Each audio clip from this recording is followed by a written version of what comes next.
Hello, happy Wednesday. I have a new eyeshadow palette review.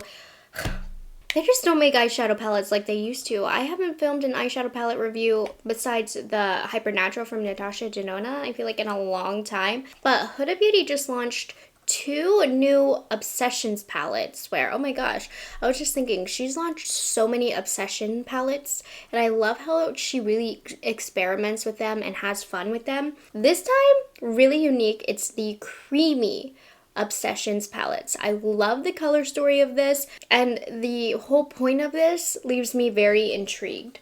So you can get these on the Huda Beauty website right now or Sephora as well.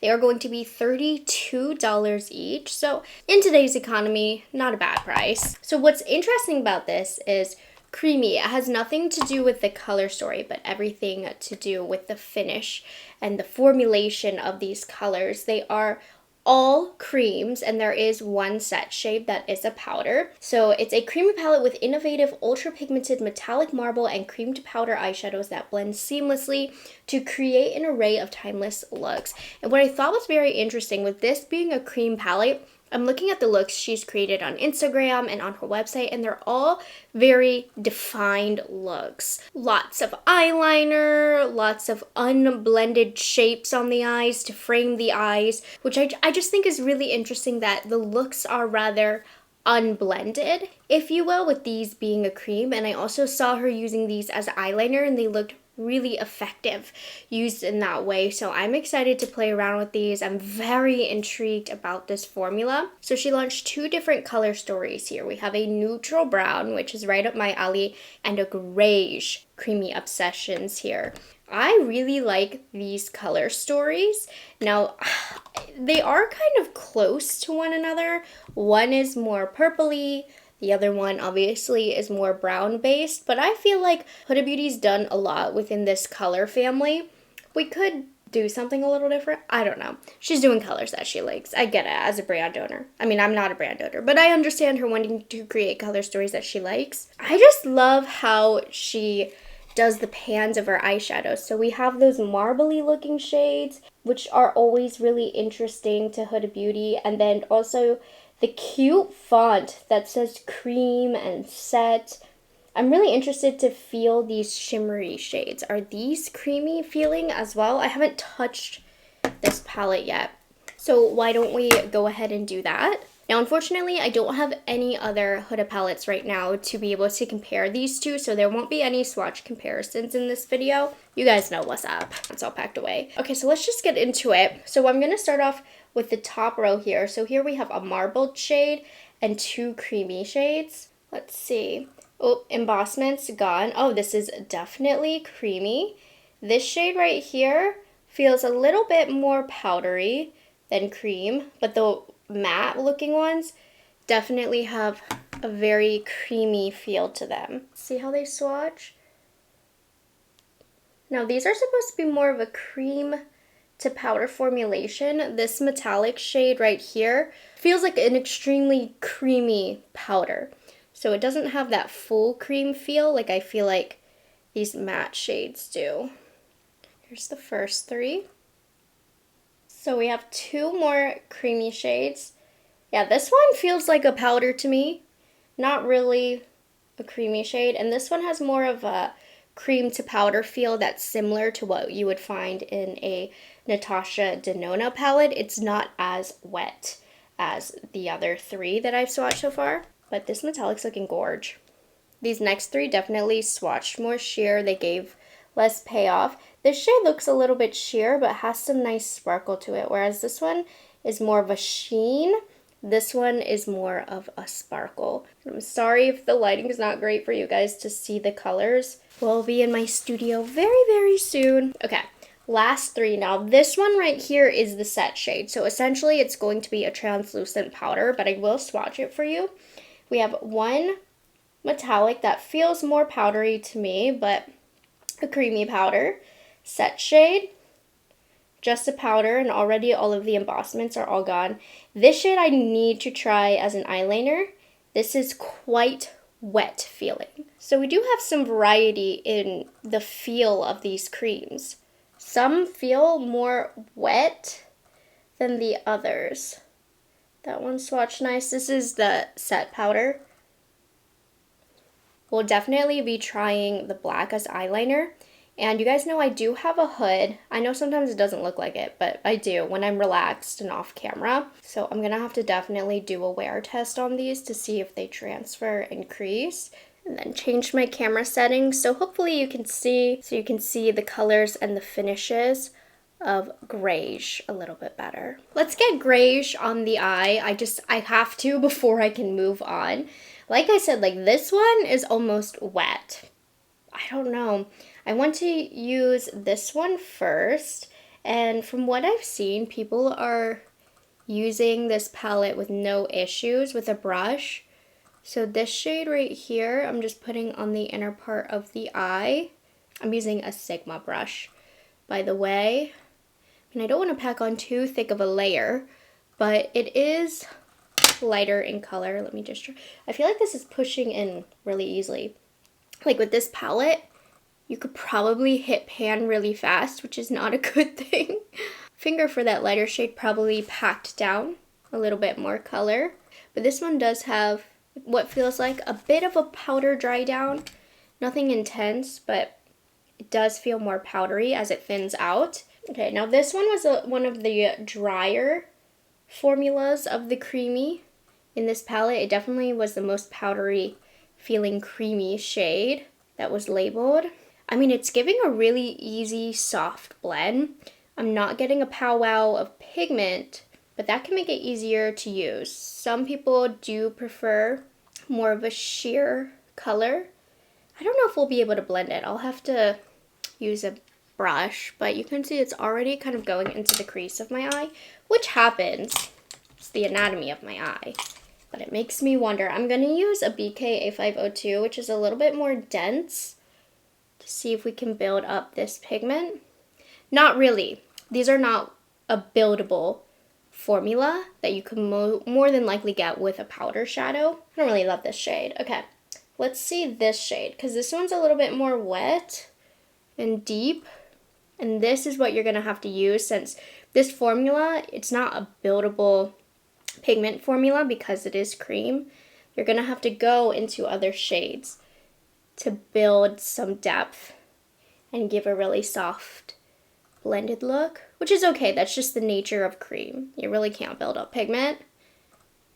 I mean, honestly, looks really well blended. This is a very easy to use cream formula. If you are scared of creams, this one's really nice. I love that it's versatile, that you can use it with a brush. I'm going to take a fluffier brush, and I'm just curious about this shade right here. It's soft, it's a mauve shade, and I'm just going to use this to blend out the edges.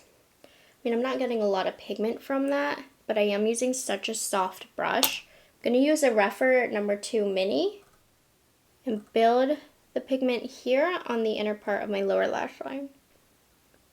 So the stiffer the brush, definitely the more pigment laydown you're gonna get. And then I'm gonna use that same brush.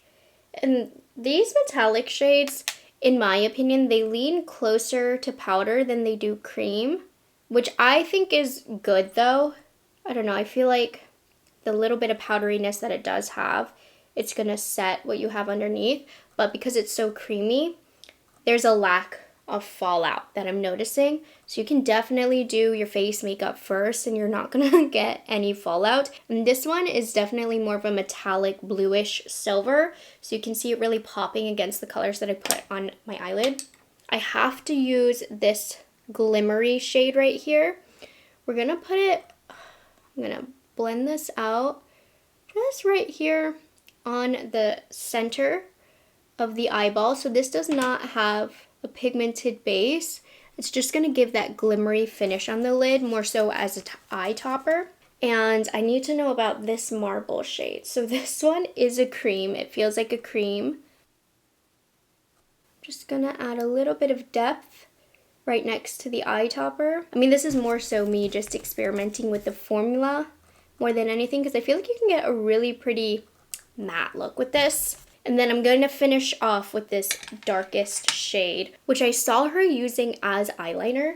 So this is pretty wet, so it's going to pick up a lot of pigment. And I'm going to just use a BK Beauty 204. This is a small smudgy brush. It does have some thickness to it, but you can get an undefined, messy, smudgy eyeliner with this. I'm just pressing it and blending it. But again, if you look at her looks online, she did a lot of defined looks with this as well. But that added the perfect amount of definition. You can probably tightline with this as well. And then I'm going to use a more stiff brush though. I just wanted to try it in that way. Let's go in with an angled brush. This one I believe is from Profusion. And I'm going to give myself more of a clean, defined press into the lash line. And then let's see. In terms of application, this is working very easily as eyeliner. I don't know about where, so I'm gonna have to do a little blurb at the end of this video and I'll tell you how this ended up wearing. I mean, this is a really easy, smoky eye. It looks more purpley than I feel like you're actually going to get on the eye, depending on what shades you use. It's definitely more grayish, which is the name, but to me it looked more mauve-y in the pan. And then we should set. How do I want to go about this? So this should be a translucent powder, especially if you go in with the lighter shade on the eyelid, you definitely want to set, but I'm gonna see if this affects how anything looks. It did take away the shimmers from the eye, so I think it's better to set when you do all of the matte shades and then go in with the shimmers and metallics on top, which I guess makes sense since they do feel a little bit more powdery. So use the creams first, then set, then go in with your shimmers, putting a little bit over the eyeliner as well. It lost a little bit of depth, so I'm probably gonna go over, but at least with the powder underneath it, it can soak up a little bit of the oiliness of the creamy shadow, and it should last longer even with the powder sandwiched in between the layers. But I do feel like setting it caused the look to lose some of the definition, which I don't like that. So maybe I'll only set on the lighter shade, which is what she did in her demos, but I had to test it out. Okay, let's dive into neutral brown. This color story also looks stunning. This shade looks like it's going to be the topper. Couple shimmers over here. Here's the marble shade. I'm just going to go ahead and get swatching. Now this top throw has 3 gradients of light brown, medium brown, dark brown, and they're all creamy. So let's see. This one is probably more ideal for my everyday look, and these all are quite creamy, deep colors. So I'm going to start it down here. It's like a tan shade, pretty close to my skin tone. So just 3 gradients of brown, really, really pretty. Great, just everyday colors. Essentials, if you ask me. We have one of the, I'm guessing this is going to be a lid toppery formula. This is not really cream. It just feels like a nice powdery, creamy, flaky shade. Then we have this marble shade, which does feel creamy. And then we have the set shade over here. Okay, this one you can't press too hard into. I got way too thick of a layer of this, but it's like a foiled flaky shade. Then we have dark brown and the set. So these are the 3 shades. This one is beautiful, but it's just not a cream. It's more of a traditional powder formulation, I would say. It feels creamy, like it's a creamy powder though. Okay, and then the last 3, we have this satiny shade, which this one actually does feel like a cream, not so much a powder. And then we have this creamy shade, and then this kind of metallic-y shade, again, more so of a powder. Okay, I'm liking the variety of depths here. I think this one is a little bit more up my alley color story wise, but they're both absolutely stunning. I mean, color story wise, this launch is beautiful for me and what I like glam neutral palettes. Okay, you guys, let's do this. We're gonna start off with this shade right here. I want to build this gradient, so I'm gonna start this on the inner part of my crease, like so. It's not too different from my skin tone, so that didn't do too much on me, but that's a personal thing. And then we're gonna try this one down here. Okay, this is starting some depth here. This one's a really great transitional shade just to have arching over the entire eye and even kind of bridging into a nose contour. I'm really testing the blendability and buildability here. Let me do a smaller brush for this one. Let's do a Rephr 14 Max for this one. And if you want to get the really defined looks that Huda Beauty did, use pencil brushes, smaller, more dense brushes like that. It's just not my style. I like more of a blended look.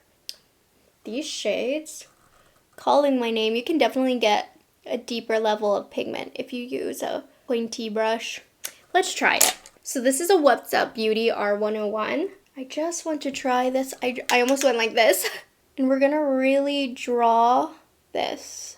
So this is how she gets those defined lines. And then you can blend them out a little bit. I'm gonna go in with a normal brush, blending brush, just to soften that. Because like I said, I'm not a fan personally of too defined looks. Then you can even go in with just like a touch of black for even more definition. So this color story is really great for building gradients.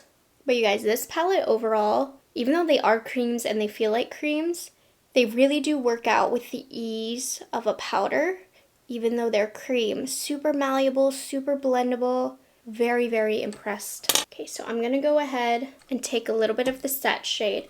I don't want to lighten what I've done, but I do want to set it. So I'm just gonna take this, just like press over, just like that, trying to keep all of that depth. And I want to put the shimmers on the eyelids, So I'm gonna start off with this shade, which to me is like a powder. I'm gonna put that on the outer third of the eyelid. Not too strong of a pigmented base.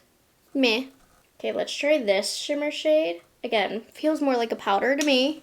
Ooh, this one is really pretty. Again, more sheer, but gives kind of a coppery sparkle to the lid. And then I do feel like this one needs a finger because it's more of a flaky style, similar to what you will find in an Odin's Eye palette. Oh, it's so gorgeous though. This one you could put the dark shade blended all over the eyelid and then put this on top and it would be stunning. I honestly just want to put it all over my whole eyelid. I do kind of want to build up this depth over here to create more contrast. So I'm using this dark brown, but I do love how easy these are to get a soft blend. In some ways, you might even have an easier time blending with these shadows than a normal powder. I'm not kidding. Okay, I'm gonna take this shade again on my pencil brush. I'm gonna place it on the outer third of my lower lash line. And then what I'm actually gonna do, I'm gonna get it on the tippy top of my brush, and I'm going to fill in under the eyeball right here, but I'm leaving the lash line open. So we're doing a little bit of eye contouring right now. I'm gonna take a clean angled brush to this shade. This one might need tapped off. Just gonna fill in right here in the inner corner, tight to the lash line. Pretty sparkles, but no pigmented base. Most of these are, I would say, toppers. Then I'm gonna go in with the black. And I'm gonna go really tight to this lower lash line, just for some added depth. And then again, for sake of the video, I do want to use this as eyeliner, just like Huda did. Honestly, super easy to use this as eyeliner because it's so thin. It just glides over the eyelid, which might make this a great option for mature eyelids depending on how this wears. Now keep in mind, this is not a black. It's a really deep dark brown.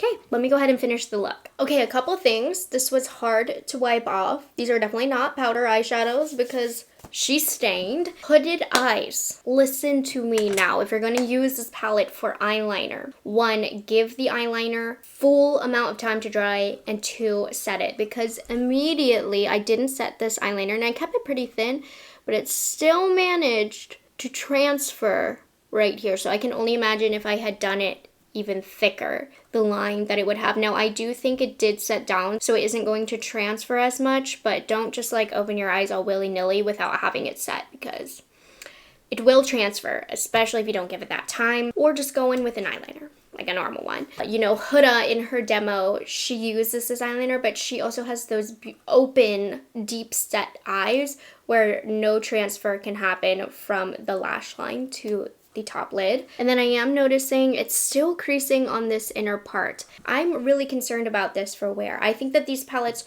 were super duper easy to use, easy to apply, but you know, I feel like the color, the depth has already faded here, especially once I set over everything. It is creasing on the inner part of my eye. So I'm like, I loved the application of these, but I don't think I'm liking how these are wearing even in the first 30 minutes. I'm going to keep you updated on that. I'm going to wear this all day today and I will have a note for you. But overall, these are a really cool, innovative product. You're not going to get a lot of depth, so if that's what you're looking for, these are just going to give you more of a wash of color on the eyelid. They're a super easy to use creamy formula, so if you're scared of creams, this palette is very user-friendly. I'm really honestly shocked at that. I'm just going to keep an eye out for where that's going to be the make or break it for me on these palettes, because as far as application, these were beautiful. I can even forego the color fading because of how easy they blended, making them so beginner friendly, especially for a cream style formula. So I'm like, the jury is still out on this. You're probably reading right here my overall thoughts, but as I'm sitting in the morning, cool concept, but for me, I'm happier sticking with a good quality powder eyeshadow formula. But if you are specifically looking for an all cream eyeshadow palette, this is a decent one so far because of how innovative the formula is and how it blends really, really nicely. The palette that launched recently that kind of gives the same vibes is the Natasha Denona Hyper Natural palette, in that these are also kind of a cream to powder formula. The Huda Beauty formulation, much more wet, much more of a true creamy feel, because I do feel like the Natasha Denona had more of like a putty style formula that really truly dried down as a powder. I didn't notice too much difference between this and a powder shadow, other than that this did give lighter pigment on the eye as well. So these creams are not going to pack a punch in terms of color, but that does make them also easier to apply, easier for one and done simple looks. But yeah, I mean, I feel like I'm a little disappointed because Huda demoed this and it just looked so easy, so pretty on her. But for me, I'm just not getting the impact on the eye that I was hoping for, because the looks she created with this was really unique. But I'm gonna keep you updated. Keep an eye out for an upcoming monthly palette rankings. I definitely need to use these guys more, but as of now, I like them, but I don't love them. So you can let me know your thoughts down below. Does this appeal to you as a palette? I thought the concept was really innovative, really different, and I do definitely give major props to Huda for doing that with this formula, as she does with a lot of these Obsessions palettes. But I'm not in love with this one, I'm not gonna lie to you guys. So I hope you guys enjoyed this video and found it helpful. Make sure you like this video and subscribe to my channel, and I'll catch you guys in the next one. Bye guys, have a good one.